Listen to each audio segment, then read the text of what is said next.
Et bonjour à toutes et à tous, bienvenue sur ma chaîne pour apprendre Unreal Engine 5 en français.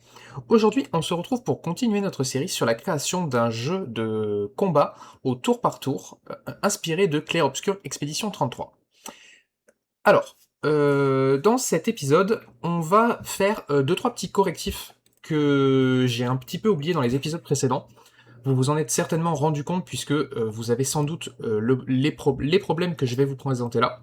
Donc on va commencer par ça, et ensuite je vais vous montrer un petit peu les modifications que j'ai faites, même si c'est simplement la même chose que les data assets qu'on avait créés, sauf que je les ai un petit peu étendus pour reprendre en fait mes personnages habituels qui sont ici, et non pas ceux que je vous avais montrés dans les épisodes. Alors, pourquoi j'ai fait ça? C'est simple, c'est parce que les personnages de cette série-là, j'en ai beaucoup, donc j'ai énormément de possibilités en termes de chara design, et du coup, j'ai créé 3 personnages au lieu de 2 qui sont disponibles avec l'asset pack que je vous avais montré.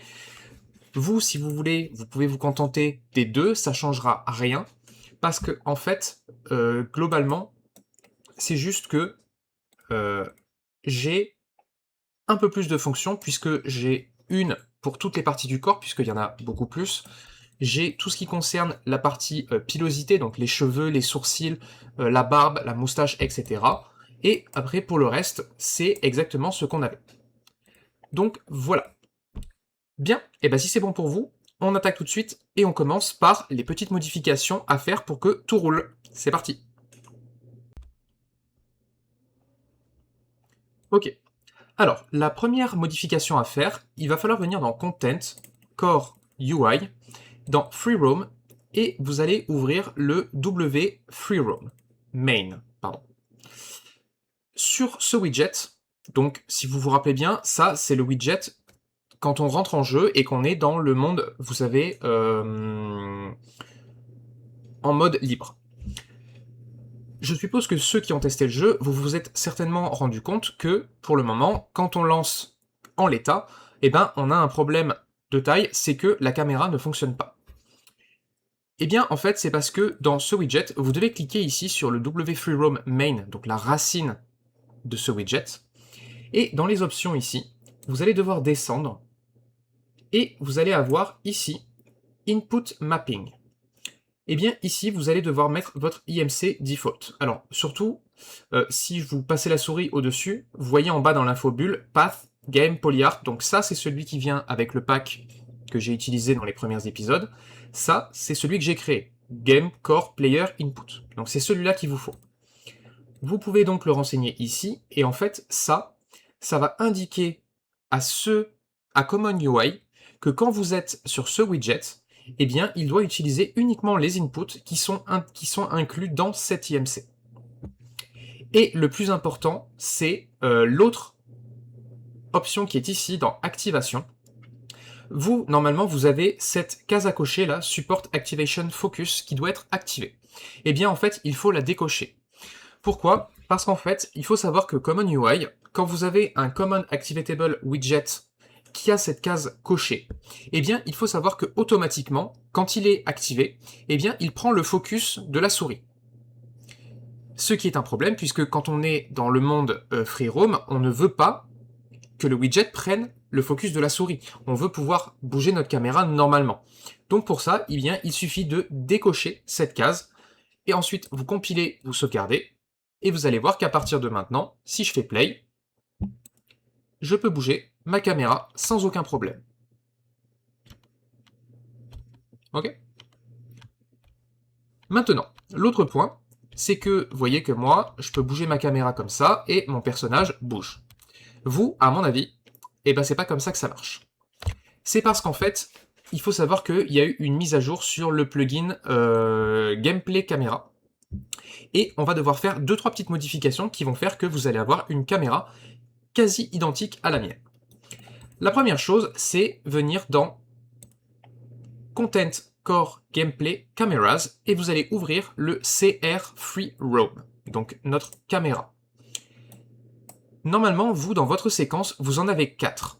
Et le premier, c'est normalement celui-ci. Attach to Player Paw. eh bien, ce node, vous allez tout simplement le supprimer. Ici, du coup, vous devez avoir ça. Donc, vous mettez le Boom Arm sur le Children 0, le Field of View sur le 1, et l'Offset sur le 2. Clic droit sur le 3, et Remove Item Pin.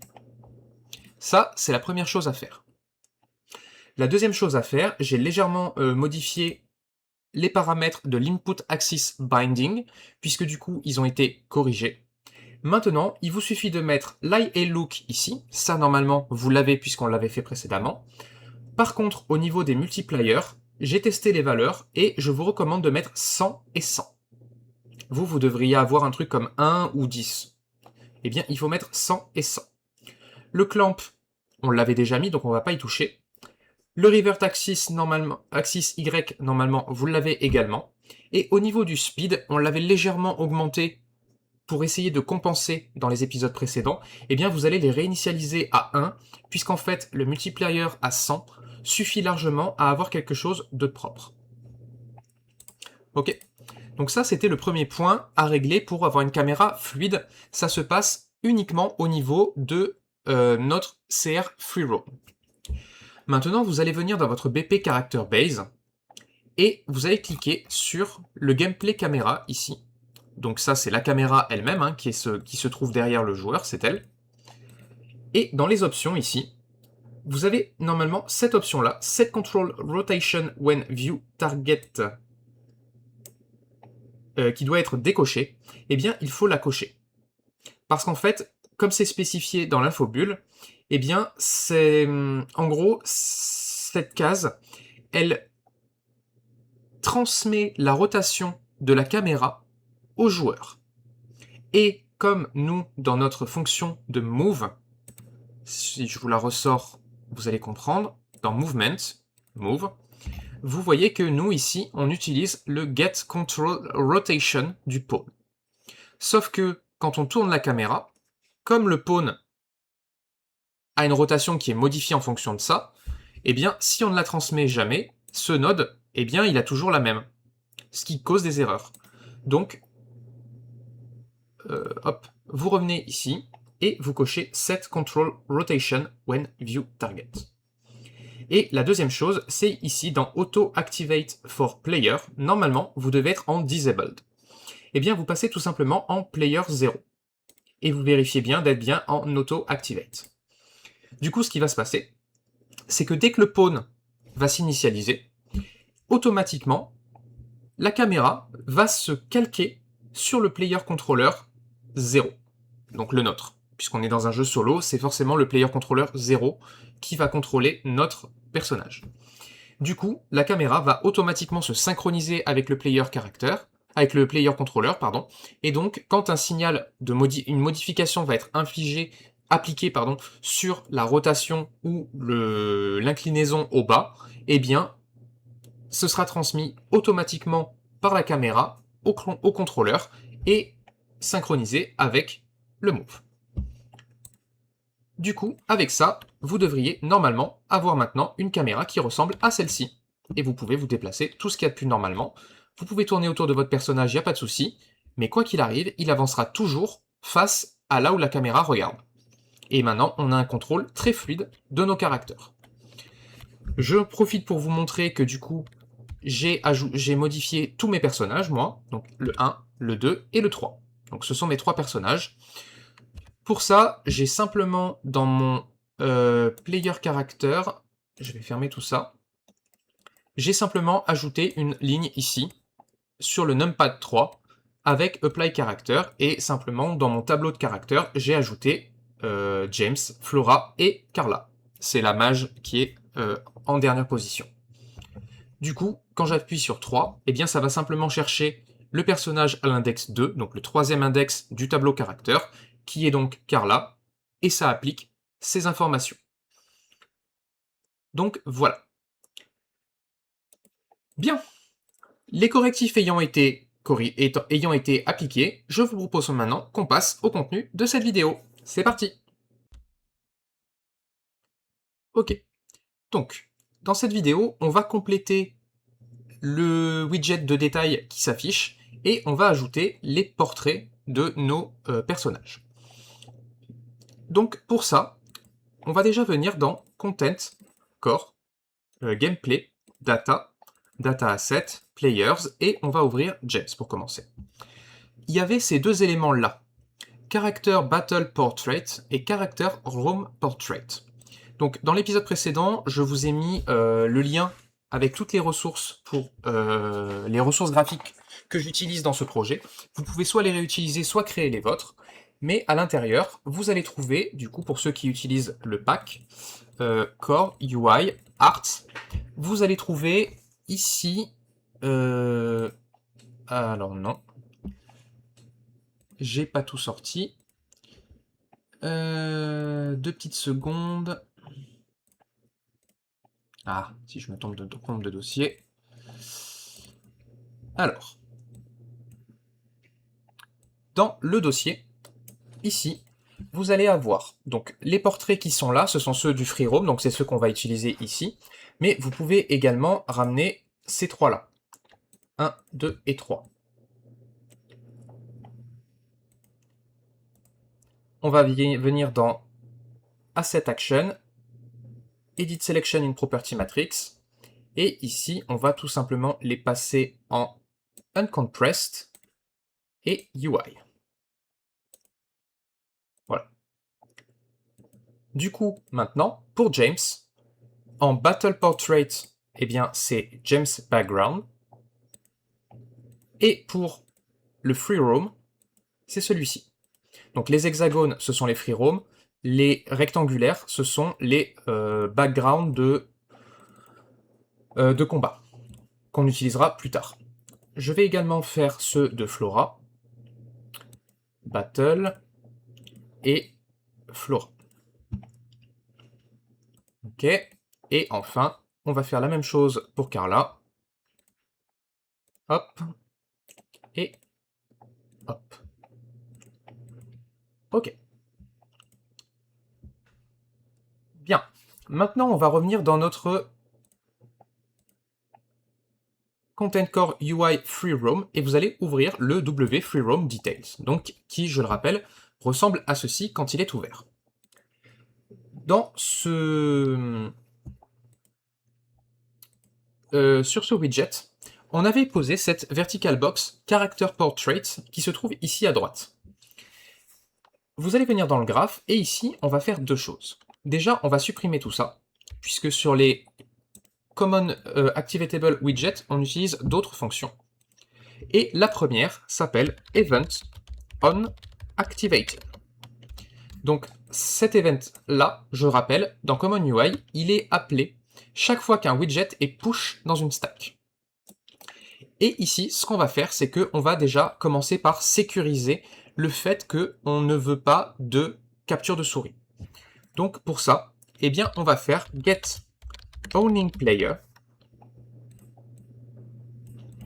Et dessus, on va faire un set show mouse cursor qu'on va passer à false. Ensuite, on va faire un set ignore look input.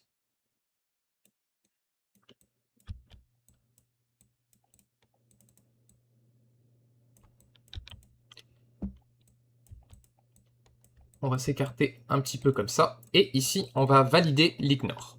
Et enfin, on va faire set ignore move input. Et on va le cocher aussi. Ça va bloquer tous les déplacements possibles de votre personnage. La raison pour laquelle on est obligé de faire ça, c'est que dans le parent, donc dans le roam main, ici, on a ceci qui est réglé sur all. Ça veut dire que les commandes de déplacement sont autorisées même si le widget est activé. Sauf que quand le widget de détail s'affiche, c'est un cas un peu particulier puisque là on veut les couper. Donc on fait cette partie-là. Ensuite, ce qu'on va faire, c'est que on va prendre la VB Character Portraits et on va déjà commencer par faire un Clear Children. Donc on nettoie, enfin on enlève tout ce qu'il y a dedans. Ensuite, on va faire un get GameInstance. Oups. Qu'on va mettre ici. Et normalement, get battle, ouais, on l'a pas. Donc on va créer une fonction dans notre GameInstance qui nous permet de récupérer les informations de l'équipe qu'on a actuellement. Donc, pour ça, on va venir dans Content Core System GameInstance et on va ouvrir la BPI GameInstance. On va créer une nouvelle fonction et ici, on va l'appeler getBattleTeam. Et cette fonction-là, on va la rentrer dans une catégorie qu'on va appeler FreeRoam Separator Team.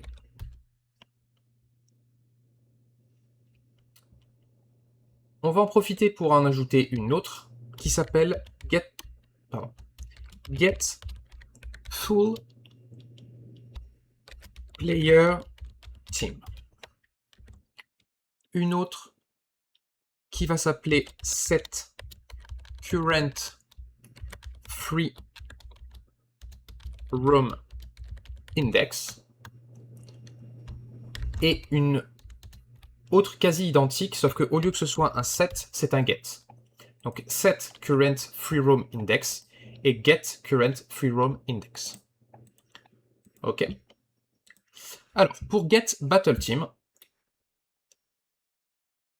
eh bien, on va faire une seule chose, c'est un output de type...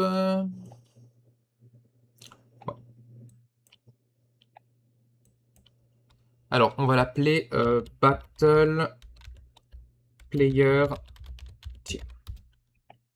Et ça va être de type PDA player.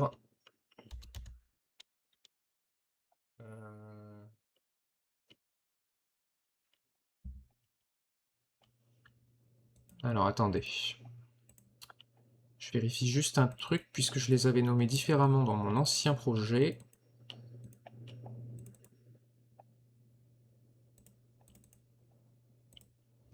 Ouais. Donc ici, c'est bien un de nos PDA. Oups, ouais, caractère. Et bien sûr, c'est un tableau, puisqu'il y en a plusieurs. Dans Get Full Player Team, c'est exactement la même chose, sauf que, bien sûr, c'est Full Player Team. Et pareil, c'est un data asset. Pour ceux qui ont besoin de comprendre la distinction entre les deux, dans Clair-Obscur, si vous vous rappelez bien, pour ceux qui y ont joué, vous avez une équipe de 4 combattants, non, de 3 combattants, et vous pouvez en avoir jusqu'à... Vous en avez 6 au total, ou 5 au total, je sais jamais. Ça veut dire qu'en fait, vous avez une équipe de réserve. Donc dans certains menus, on va avoir besoin d'accéder à la fois à l'équipe principale et à l'équipe de réserve, mais par exemple, quand on va rentrer en combat, on va avoir besoin uniquement de l'équipe principale. Donc on a besoin de 2 fonctions distinctes pour avoir soit l'un, soit l'autre. Ok.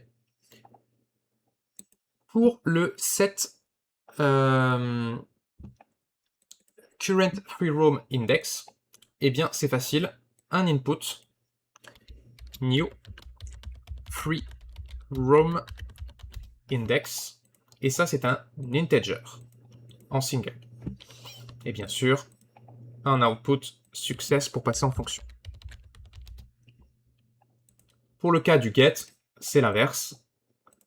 C'est simplement ici current free roam index. Compile and save. Donc voilà, on a besoin de ces 4 fonctions. On va ouvrir le GameInstance. Et dans notre GameInstance, on a maintenant nos fonctions qui sont ici. Et nous, celle dont on a besoin ici, c'est la Battle Team. Donc get Battle Team, et bien ici, clic droit sur le tableau, promote to variable, et on va la laisser appeler Battle Player Team. Par contre, on va ranger ça dans une catégorie player, quoique. Ouais, player team. Ici, je distingue pas free roam de en combat, puisque la battle player team, elle est valable pour les deux. Donc c'est juste player team. Ok. On va en profiter pour gérer les index. Donc, non, pardon. Get current index. Ici, c'est pareil. On va promote to variable. Current free roam index. Alors, moi, j'aime pas les espaces dans les noms. Comme ceci. Donc, par défaut, il est bien à 0. Et simplement, dans le set, vous cochez la case ici pour passer en success. Et nous, on va simplement set la valeur comme ceci. Ça, on va s'en servir pour passer d'un personnage à l'autre. Ok. Bien. Donc, maintenant qu'on a ceci, on peut revenir dans notre free roam details. Je vais fermer caméra avec ça. Et sur notre game instance ici, eh bien, on va faire un get battle team. Puisque on veut uniquement, pour le free roam, je n'utiliserai que les personnages de combat. Si vous voulez utiliser toute l'équipe, y compris celle de réserve, comme personnage que vous pouvez jouer sur la, comment dire, dans le monde, au lieu de get battle team, il suffit de prendre la full team. Quoi qu'il en soit, sur ce tableau, on va faire un for each loop. Et on va avoir besoin d'un widget un petit peu spécifique. Mais qu'on créera dans le prochain épisode, parce que ça commence déjà à être long. Par contre, une chose importante, c'est je veux ici qu'on gère au minimum la navigation. Et pour ça, eh bien, on va appeler notre IA back, qui n'existe pas chez nous, donc on va le créer tout de suite. Content core player input action. Et ici, on va créer un input action que je vais appeler IA back. On va l'ouvrir.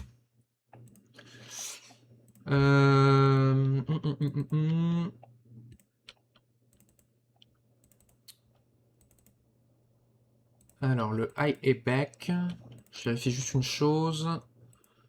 Ouais, c'est un digital bool classique, donc on le sauvegarde comme ça.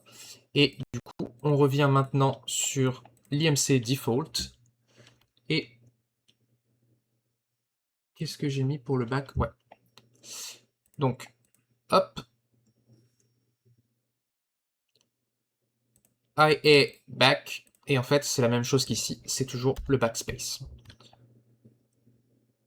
Et pour le gamepad, j'ai mis gamepad face button. C'est le right. Donc voilà. Maintenant, dans notre wFreeRoam details, vous allez pouvoir appeler l'IA back. Il fonctionnera puisque on a renseigné ici input mapping IMC default. Mettez le bon. Hein. Donc du coup, maintenant, il est capable d'aller piocher dedans. Et dans le graphe, vous le dépliez. Et ici, on va prendre sur started, vous allez faire un get is active, qui est un booléen qui est inclus dans tous les activatable widgets, qui permet de savoir si ce widget est affiché, s'il est activé plutôt. Is active. Si c'est le cas, ça veut dire qu'on est dans le widget, donc on veut le cacher. Donc c'est le moment où on va pouvoir interagir. Donc on va faire un get player controller, get HUD, et appeler directement la fonction du HUD, push widget to base stack. Et ici, ce qu'on veut, c'est revenir sur le FreeRoam main.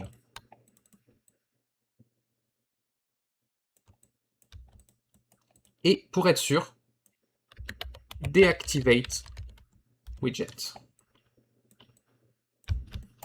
Ça supprime celui-ci. C'est juste pour être sûr qu'on reprenne bien le contrôle de l'autre. Du coup, maintenant, si je viens faire play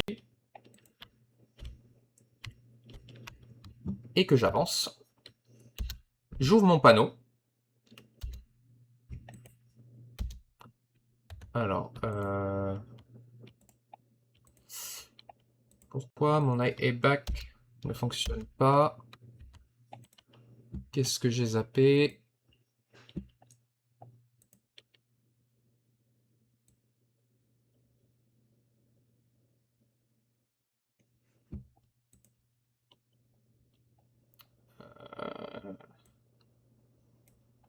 Support Activation Focus. Hop, hop, voilà.